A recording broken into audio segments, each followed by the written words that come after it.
What does that tell you? The client, the avatar of the client that you're trying to attract has to what? Money. But he has to make a Yeah. decent amount of money in order to afford it, right? So then You're listening to the Full-Time Lash Artist Podcast. If you want to jumpstart your lash career, you can also watch Cosme's free lash training at www.fulltimelashartist.com. Let's grow.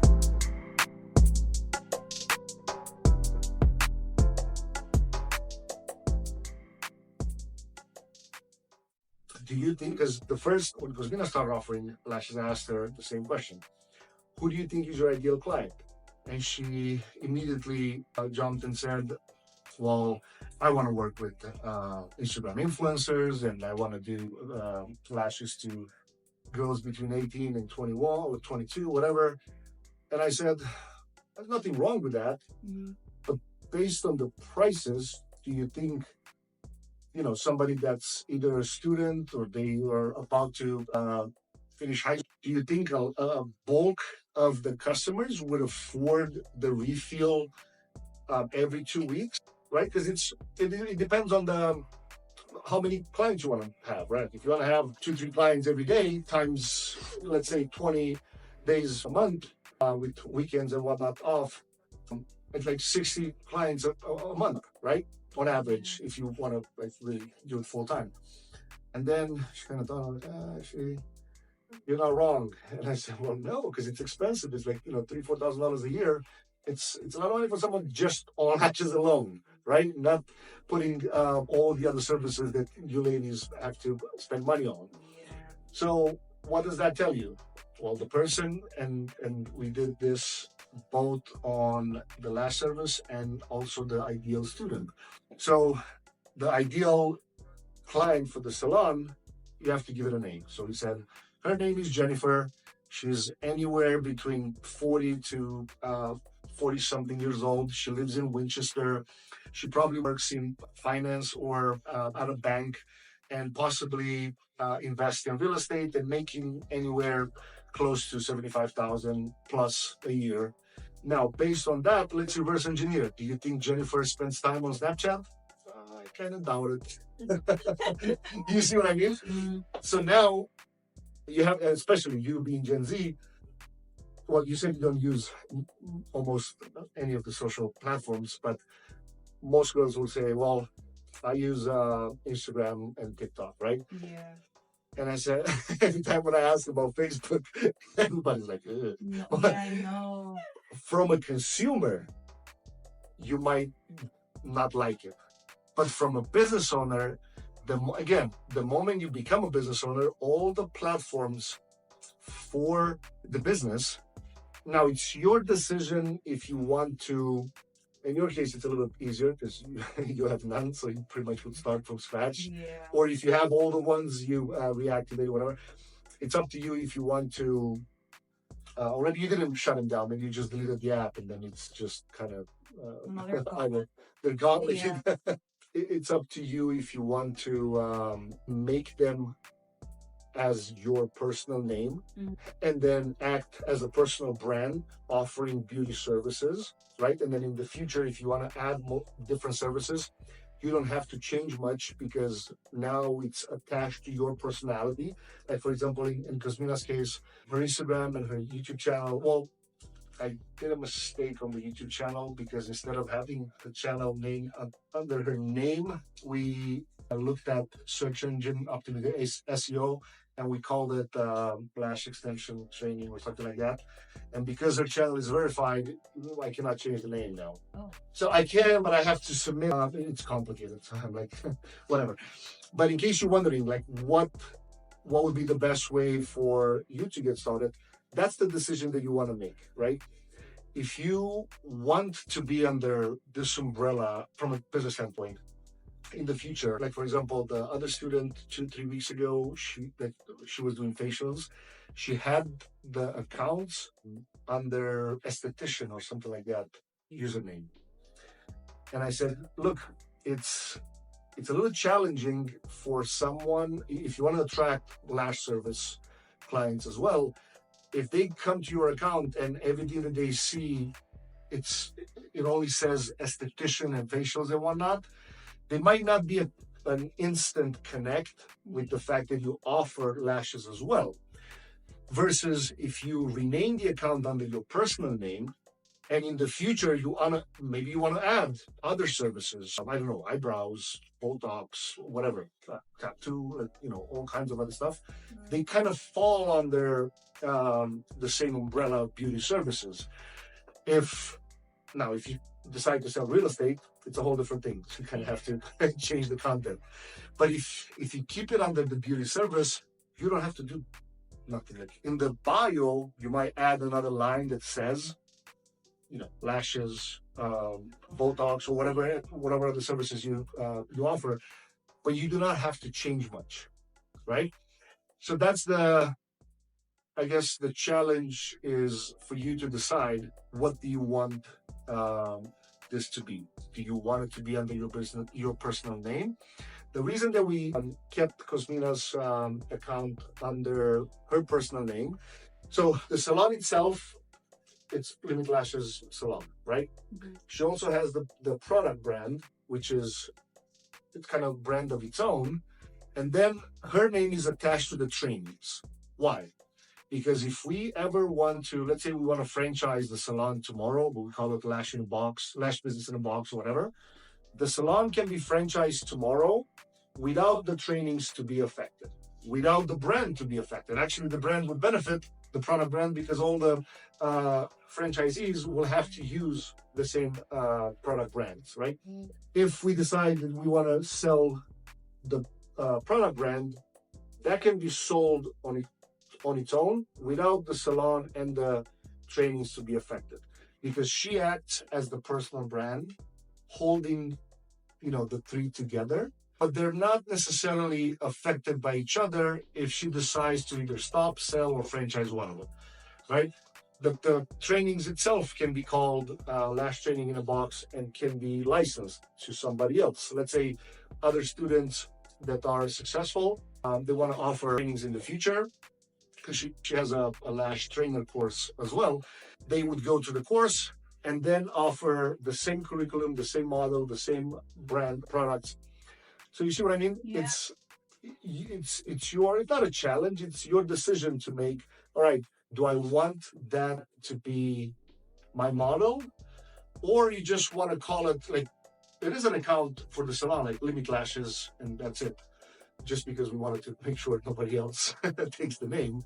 But literally the only challenge with that is if you decide at some point to sell the accounts, nobody would buy an account that would be called your name. Right.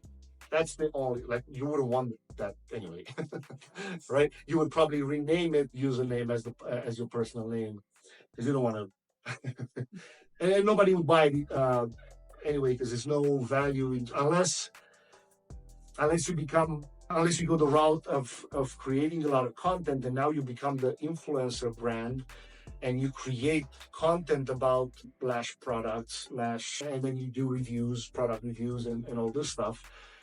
And then at that point, you're the face behind the content. And then even if somebody buys it, you would probably have to be under contract to keep produce content for them. Because, right? Are you familiar with Tony Robbins? Or name one person that you watch constantly. I don't know, a YouTuber or somebody that you like, an influencer of any kind. Probably this girl named Meek. I don't know if you guys would know who she is. She's an influencer. She's really popular. Makeup? What should it? Yeah, she's makeup, hair. Yeah, so imagine somebody makes her a great offer. How many subscribers on YouTube, do you know? I think she has like 3 million. I think so, yeah. So imagine somebody say to her, all right, here's $3 million for your YouTube channel. Mm-hmm. You buy the channel, but then if tomorrow Yvonne starts creating video on that channel, people will be like, where's Monique, you said? Yeah. Where is she? Like, we want, right? That's true, I get it. So yeah. That would be the only challenge, by deciding, all right, do I want my name to be attached? But the moment you become a business owner, you have to be vocal about it. Like, all your friends from high school or college, if you went to college, or any, like your neighborhood friends, like anybody that's connected with you in any way, shape, or form, should know that you offer the service that you're offering, because that's just a free billboard. Yeah. It's a free way of you offering uh, these services, and you wouldn't have to pay for it, right? The moment you become serious, you have to start paying for. It's a pay to like business. It's a pay to play game, right? And then at that point, how did you find out about the Google. Google? So you went to Google, searched what Lash training, In Lash class Boston, yeah. in Boston. Mhm. Yeah. So any reason why you didn't search New Hampshire? Because I didn't find any over there, many like good ones that I. Got it. But you did. Yeah. You did search and you found some of them. And they Uh, weren't. And what? So walk me through the process. What you searched for Lash trainers or Lash training class Mm-hmm. in Boston. What happened next? Looked at her reviews. Well, I clicked her link down at her reviews, and I saw like the testimonials with all the students and stuff, and it The was video pretty testimonials. good. Yeah. Nice. Mhm. And then how long ago? A while ago. Yeah, because I reached out to her like a year ago. And then we were moving, and I couldn't come to the classes and Moved stuff. out of state. Yeah, moved back here. I was in Dallas, and then we moved back over here. Wait. So let's go back. So when you searched, you were in Dallas, or you were? Yeah, I was living in Dallas, but I was here like visiting family for a while. So I looked her up, and then I found her. Then went back to Dallas. Then we moved back here, and this was the right timing. Yeah. Texas, not a. How was the weather? It was terrible. Right In in the the middle of the summer. Yeah, I we can reached like imagine. 120 almost. And it's dry actually. It's not the Mhm. humidity that like you know, even if you get 100, 105, whatever, it's humid. There's no wind. It's you like It's you're dry. remember Miami, we were what, June or July, and we said, oh, this humidity. Well, put it upside down times 10, because it's worse when it's no humidity. Mhm. I remember I've been to a few events in Austin, 2 times in Austin, and I think only once in Dallas. I mean, Texas is a big Yeah, it state. is. But I do like the real estate market there, like the prices. Yeah, I know everything's cheaper there, but the way they pay does not match that. The salaries over there. Yeah, it does not match it. That's why everything is so cheap over there. Yeah, I mean, we have some friends. They always say, because I see she's Depends what you do though. yeah. Well, he's pretty much my. Well, no, he has a couple businesses. One with cars, and then one with like marketing consulting, business consulting, and she does real estate. And the houses that I see when she posts, and I see like $450,000 for a goddamn mansion. Like everything. Yeah, exactly. Yeah. And it's all remodeled like stylish and Yeah. modern, like Mhm. looking. Maybe not 10, but even like 4 or 5 bedrooms with 3, 4 baths and huge like open concept. Yeah, exactly. Yeah. And I'm like, dude, like this cannot be true. How the hell? Like, what is It's true. prices? But then you look around and it's a lot of land, and you don't have that in Boston. And then Yeah. Boston just has the commercial aspect of like the business. It's a whole different, you know, got the schools and all the investors and whatnot. But anyway, so what did you do? You found the ad, you looked at the reviews and testimonials. Then you called or texted or Yeah, we set up like a phone appointment call? and we talked. Yeah. nice. And then you ended up. So what triggered when you came back? What triggered the desire to finalize it? I just really wanted to like get So all this time you wanted Yeah. to. How come you never searched over there? Just time didn't. No, I just didn't want to do it there. I wanted to come to her. I did. I came from Texas. Oh, she actually came. She found and remember, Really? there were a few that came from YouTube directly. Came from YouTube. Yeah, she came also from like Right. most students that came from like really out of state. And PM. They came from YouTube. All these platforms, like typically when you sell a little bit of a higher ticket, like anything that's above $1,000, it needs anywhere between 7 to 14 touch points. But a touch point, it can be considered a minute of trust being built by watching some type of tutorial, like on Instagram and TikTok and all the others, because all the reels are, you know, mostly a minute. I mean, yeah, they allow now up to 3 minutes, but I don't think I ever found myself watching a 3-minute reel on Instagram. I think. But on YouTube, because you have the horizontal frame, it can be like sometimes I watch, even if I watch it on 2x speed, I do find myself watch like an hour podcast. right? If you got a passion for lashes, let me see it. It's time to level up. If you need me to, I'll teach you my 6-figure secret. Better believe it, cause I believe in you. You're listening to the Full-Time Lash Artist Podcast. If you want to jumpstart your lash career, you can also watch Cosme's free lash training at www.fulltimelashartist.com. Let's grow.